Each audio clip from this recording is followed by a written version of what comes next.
Bitcoin, a wild ride. All right, folks, let's talk Bitcoin. It's that digital thingy some folks use to buy things others treat like a religion and the rest just scratch their heads about. Since popping up in 2009, it's been on a roller coaster ride. We've seen Bitcoin soar to insane heights only to plummet faster than a pigeon trying to land on a greased window. This volatility has made some people very rich, while others are left wondering what could have been. It's enough to give anyone financial whiplash. So, here's the million-dollar question, or should I say the potential million-dollar question. Who's going to end up kicking themselves more? The Bitcoin sellers or the holders? Let's dive in. Seller's remorse. Oof, I should have held on. Imagine this, you bought Bitcoin back when it was cheaper than a cup of coffee. You thought, this internet money thing, no, it'll never last. So you sold it. Fast forward, and Bitcoin's price is making your eyes water.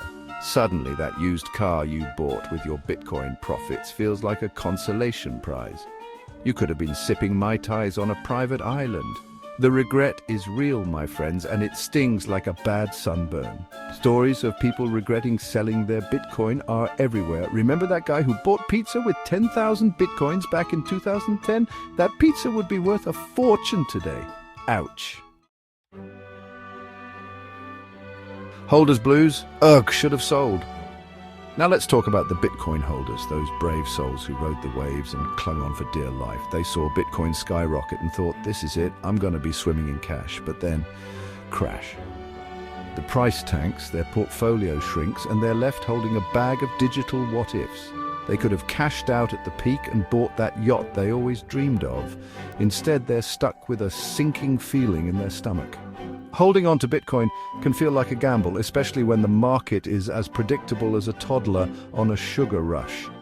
You never know when the music will stop and you'll be left standing without a chair. Section 4. So, who's got more FOMO? So, who has it worse, the sellers with their what could have been stories or the holders clinging on to their digital dreams? It's a tough one.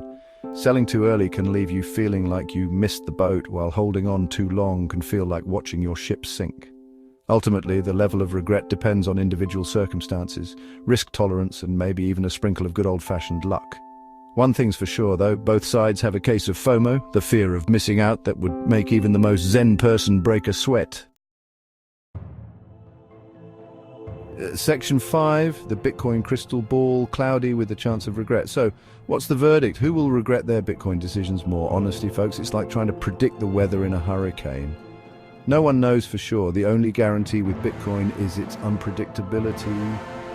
Whether you're a seasoned trader or a curious newbie, buckle up, because it's going to be a wild ride.